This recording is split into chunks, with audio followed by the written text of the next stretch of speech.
Goat monkey like Fritos. Goat monkey like Tab and Mountain Dew. Goat monkey, very simple man with big warm fuzzy secret heart. Goat monkey like you. Goat monkey like you.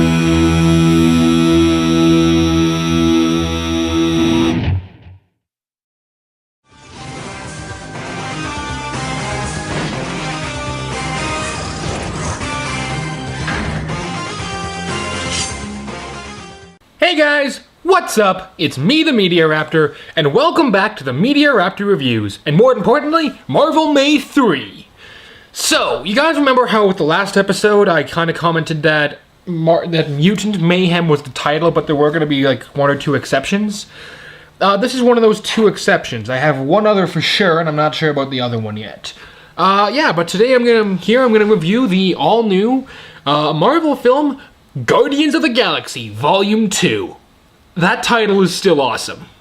So, if you guys don't remember, I loved the first Guardians of the Galaxy.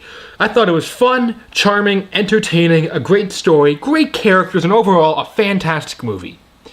So how was the sequel?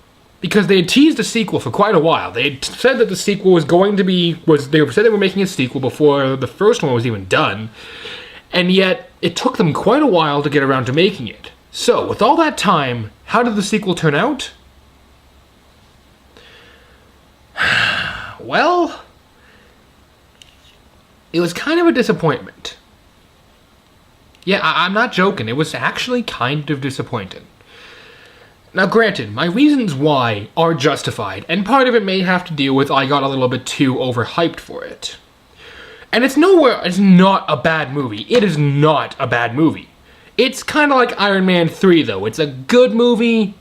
I'd probably buy it on Blu-ray when I get the chance. But at the same time, I'm not going to be... I'm probably going to go see it again in theaters because it was better than Iron Man 3.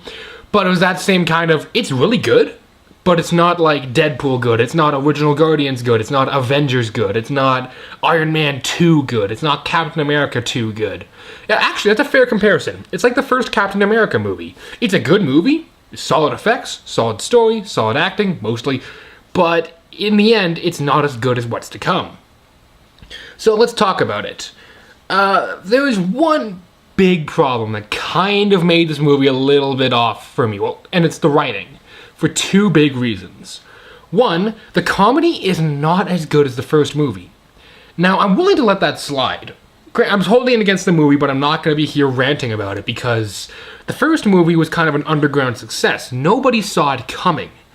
So now, when you have that, and you got to try and do it again, you can't do the same jokes again. And to their credit, they didn't. They tried their hardest to come up with new jokes. Some of them were hilarious. I remember there were scenes when the entire theater was laughing uncontrollably. It has some of the funniest moments I've seen yet in Marvel, not including Deadpool. But for all the great jokes, there are plenty of jokes that you either chuckle at or you go like, There aren't any jokes that I went like, that's not funny. Like, a lot of the jokes, though, it's very clear they're trying really hard to be funny. And that can be bad for a movie. The second problem is something which I really didn't think was going to happen, yet they decided to do it anyways. The tone of the movie. Yes, as much as Ronan was a very kind of a dark villain with the way he vaporized people with his hammer and all that, he was taken down by them holding hands, saying, "We're the Guardians of the Galaxy, bitch," and then dancing. Well, okay, not in that order, but you know what I mean. It was a very light-hearted movie the whole way through. It had emotional moments, such as Peter's mom dying and Groot's sacrifice, even though Groot did come back. It had its emotional moments, and there was a scene in the bar when Rocket kind of admits what he is and how he was made. It's kind of hard to laugh when you kind of realize, oh, that's really sad, actually. In this movie, again, it kind of builds a little bit more on that, and he's got a pretty sad backstory, especially because I've read the comics and I know his whole story. It's pretty depressing. And a lot of his actions are justified. But this movie is very dark. Not like Civil War dark, but it's much darker than the Guardians of the Galaxy movie should have been. The characters are constantly... Well, namely Rocket and Star-Lord are constantly going back and forth. Gamora and Star-Lord are having a really hard time just figuring out how they're going to work together. It just seems like the whole team, aside from Drax, shockingly, Drax and, of course, Baby Groot, because he's a baby, are sort of, not getting along. And that kind of worked with the first one because they didn't know each other, but this one, time has passed since then, and they're very close to each other. That was clear by the end of the first movie. They were a family. And to be honest, I'm going to give you some spoilers, so when I go like that, when I do this, it means you can come back. I'm just going to give some spoilers right now. But when I do this, it means spoilers are going to start. So it turns out that we meet Peter's dad, who is Egon, the living planet.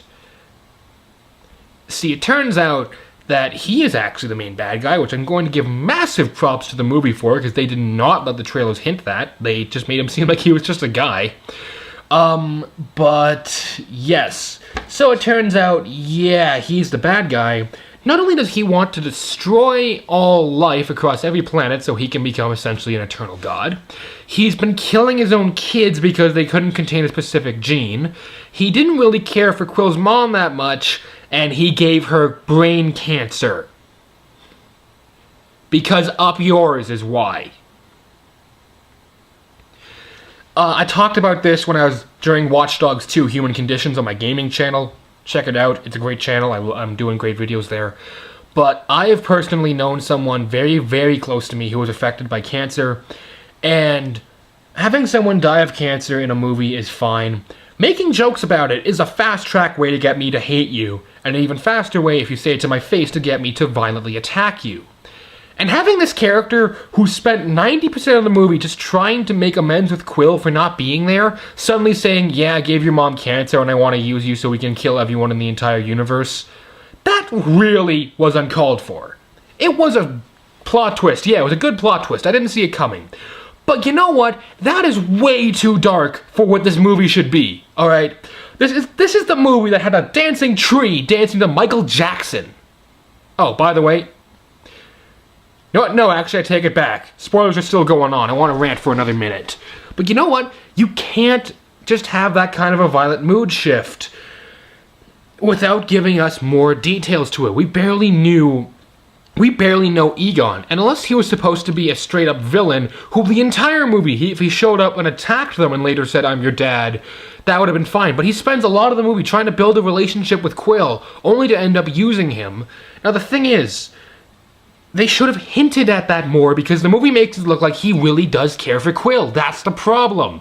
He's too kind. That when it does come to time when they want to wipe out the entire universe, you're really left going, that sucks, because you like him, but at the same time, you're pissed as all hell because this guy just did something unspeakable. You guys get what I'm saying? So, yeah, spoilers are over. I'm sorry, I needed to get that off my chest. That was really annoying me since I came out of the theater. And I kind of talked about it before, but the characters are not nearly as good as they were in the first movie. They're kind of all just jerks now, aside from Yondu, who ironically went from being a jerk to being a good guy. Kind of wish they hadn't killed him. So, yeah, what was it? Oh, yeah, so writing, it's really a mixed bag. And frankly, I think if I had known it was going to be this dark or it was going to be done in this style with this tone before I went into the theater, I think I would have enjoyed it a little bit more. But since I didn't know, I'm going to hold that against the movie. Let's move on, though. Acting, everyone does a pretty good job, but I don't know why, but Chris Pratt seems kind of uninterested with the whole movie. And I know he wasn't a huge fan of the first one, but he gave everything in the first one. And there are some scenes in here when he really seems just bored, and it seems like he almost doesn't want to be there. Yeah, so effects are still fantastic. Makeup is amazing. CG is awesome. The stuff with Baby Groot is amazing. Actually, I do want to comment. I was talking with my friends before we saw the movie. We were kind of worried that Groot was going to become like a minion almost. They were going to have too much of him, and he was going to be there just to sell toys. And admittedly, yeah, he is there to sell toys, kind of. But he also does play a good role in the movie. There isn't too little of him, but there was far from too much. They actually found a really good balance. So thumbs up to that. Another thing is, they really like putting Howard the Duck in this movie, which I think is kind of funny, because you think Marvel wouldn't want anything to do with that character after the Howard the Duck movie. Anyhow, so the CG is amazing, the makeup is awesome, the sets look awesome.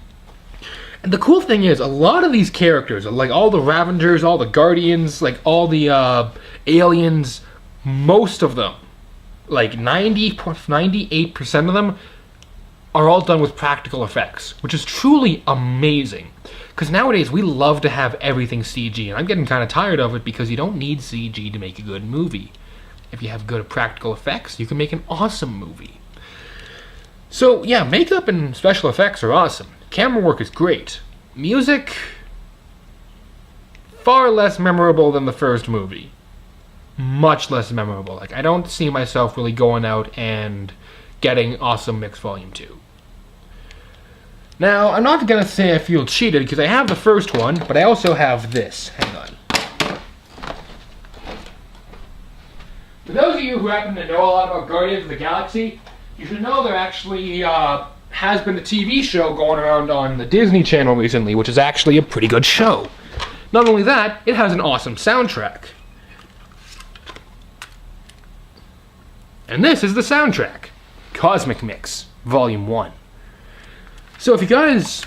So really, while some people might feel like they got ripped off with the soundtrack, I got this. So this is, to me, is Awesome Mix Volume 2. And this stuff has some stuff that's even better than the first movie. You want to know what it's got? It's got stuff like Hooked on a Feeling, obviously. Rocky Mountain Way, Don't Stop Me Now, Drift Away, So You Are a Star, Funk Funk, Shake Your Groove Thing, Walk Away, Funk 49, Peaches and Herb, and even Joy to the World. I haven't seen a lot of the show, so I don't know if there's like a Christmas special or something. But yeah, I got this on cassette, and I've actually placed an order for Awesome Mix Volume 1 on cassette. And if it's cheap, I probably will buy Awesome Mix Volume 2, just because of the novelty of it, really. But yeah, so I got this, so I don't feel bad about it. When it comes down to it, though, can I recommend Guardians of the Galaxy Volume 2? Yeah, I can. It's got a lot of flaws. I really hate having to do this, but I can only really give it 2.5 Raptor Claws out of 4. And I think I would have, I don't know if I was doing Raptor Claws when I reviewed the first one, but I would have given it a 3 or 3.5, so it's either just half a claw less or a full claw less. So it's not nearly as good as the first one, but it's still a serviceable movie. Let's hope that Volume 3 and Avengers 3 with the Guardians will be much better. If you're a fan of Marvel movies, you're pretty much obligated to go see this.